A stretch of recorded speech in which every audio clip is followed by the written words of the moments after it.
আপনারা দেখতে পাচ্ছেন এখানে দুটো কনস্ট্রাকশন, একটা এই দিকে একটা এই দিকে।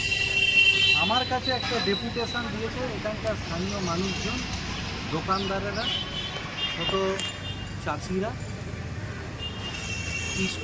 এটা ইসকোর একটা শোরুম হচ্ছে, আউটলেট, সেটা নিয়ে এখানে কারুর আপত্তি নেই।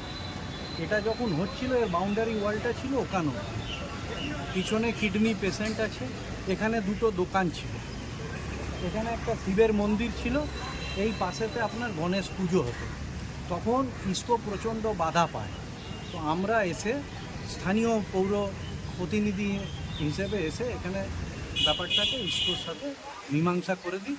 এখানে ইসকোর আউটলেট হচ্ছে, সামনে মডার্নাইজেশন ইত্যাদি হওয়া প্রয়োজন, কাজ চলে সব।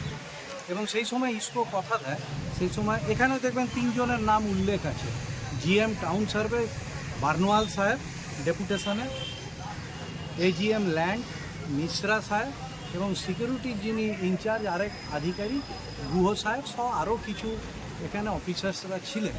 তখন হয় যে এদের একটা কোথাও সেট করে দেবে, যেখানে আমাদের মন্দির ছিল, শিব মন্দির এবং গণেশ পুজোর আরেকটা স্থানেতে করে দেবে। সেটা হয়নি। এবার হঠাৎ করে কি দেখা গেল যে এই কনস্ট্রাকশানটা হচ্ছে, তো এখানে এনারা জানিয়েছেন এই কনস্ট্রাক্টটা হচ্ছে ইললিগাল কনস্ট্রাকশন এই অভিযোগ অনুযায়ী। এবং এনাদের এই অভিযোগ পাওয়ার পরেই আমি ইডি টাউন সার্ভিসকে আমি বিষয়টা মৌখিকভাবে জানিয়েছি যে ওখানকার সাধারণ মানুষ যাদের ওখানে দোকান ছিল তারা অভিযোগ করছে, এই দেখছেন তো 1000 স্কোয়ার ফিটের একটা বিল্ডিং, যার এই মার্কেটেতে মার্কেট ভ্যালু হবে 1 কোটি টাকার ওপরে। তাহলে এটার কি তথ্য, এটার স্ট্যাটাস কি, এটা বৈধ না অবৈধ, কাদের যোগ সাজসে হলো? এবং ইসকোকে যারা ট্যাক্স দেয়, সেই ছোট চাষি, ছোট দোকানদার, 4 ফুট বাই 4 ফুট স্কোয়ার ফিটেতে যারা 20 বছর 30 বছর ধরে ব্যবসা করছে, তাদের যদি জায়গাগুলো রিপেয়ার করতে হয়, ফ্লোর বা ছাদ, সেটা ইসকো করতে দেয় না। অ্যাপ্লিকেশন করলে বছরের পর বছর ঝুলিয়ে রাখে। কোথাও ছোট্ট তারা নিজের মেরামতি করলে রাত্রি 2টো, ভোর 4টে 5টার সময় সিকিউরিটি চলে যায়। তাহলে এই অভিযোগ অনুযায়ী যদি এই কনস্ট্রাকশান অবৈধ হয়, তাহলে 3-4 দিন ধরে এটা হলো, ইসকোর আধিকারিকদের চোখে কেন পড়লো না?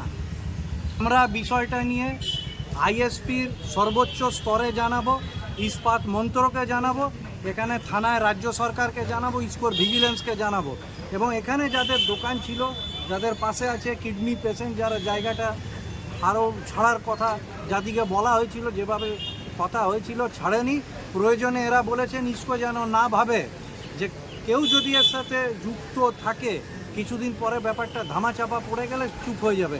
এনারা কিন্তু এটা নিয়ে মহামান্য আদালতেতে যাবে। এই নেক্সাস ভাঙতে হবে। ইসকোকে আমরা বারবার বলি যে আপনাদের অবৈধভাবে সম্পত্তি যারা কবজা করে অর্থ রোজগার করছে, আপনারা সেগুলোকে দখলমুক্ত করুন। ইসকো কখনোই করে না। এটা নিশ্চিতভাবে যদি অবৈধ হয়ে থাকে, কোনো না কোনো সেল আইএসপির একটা অংশ তো যুক্ত। এবং আমি, আপনারা জানেন, অবৈধ বালু নিয়ে যখন করেছিলাম লাইভ থ্রেট খেয়েছিলাম। এটা কি ইসকোর যোগসাজকের আধিকারিকদের যোগসাজক? আরে ইসকোর জায়গায় হচ্ছে, ইসকো একটা কাঁটি ফুটতে গেলে বাধা দেয়, সেখানে এত বড় একটা কয়েক হাজার স্কোয়ার ফিটের একটা বিল্ডিং হয়ে গেল, কেউ যদি যুক্ত না থাকে হতে পারে?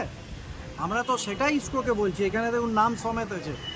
এনারা স্থানীয় পৌরপিতা হিসেবে আমাকে জানিয়েছেন কারা এর সাথে যুক্ত আছে, কি ব্যাপার, এটার স্ট্যাটাস কি, এটা বৈধ না এটা অবৈধ। ইসকো সেটা প্রেস রিলিজ করে জানায়।